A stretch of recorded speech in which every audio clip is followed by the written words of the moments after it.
Jadi aktivis online itu bisa bawa perubahan nggak sih?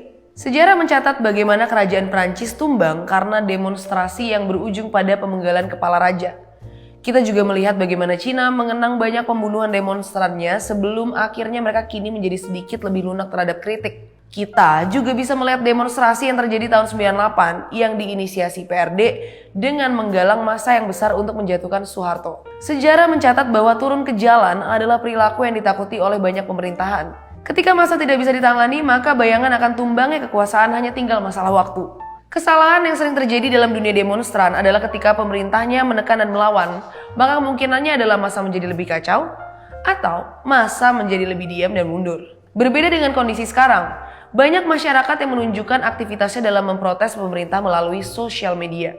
Bahkan ada pemikiran bahwa viralnya sebuah kejadian atau protes masyarakat membuat pemerintah langsung mengubah kebijakannya. Dengan demikian, masyarakat tidak perlu turun ke jalan, mereka hanya perlu menggunakan gadgetnya. Sebenarnya mana sih yang lebih efektif dibanding keduanya?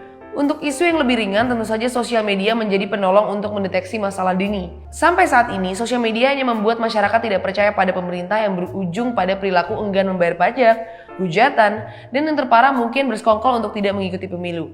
Hal ini berbeda dengan protes turun ke jalan. Banyak catatan yang muncul bahwa demonstran mampu menggulingkan pemerintah melalui people power dengan turun ke jalan.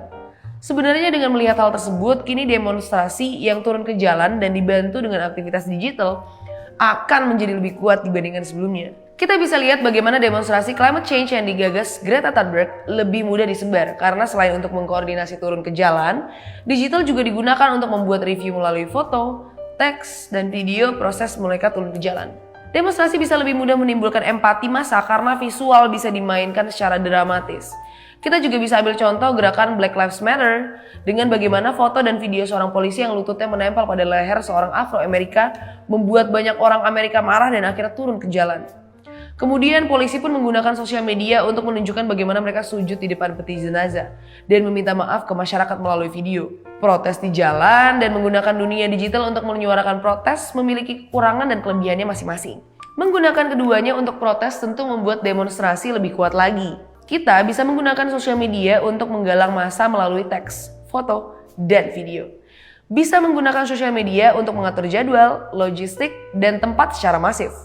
Dan lanjut untuk turun ke jalan langsung setelah semuanya siap. Akhirnya kita bisa membuat review yang dramatis atas demonstrasi yang dilakukan dan mungkin membuat demonstrasi tersebut selalu dikenal melalui dunia digital.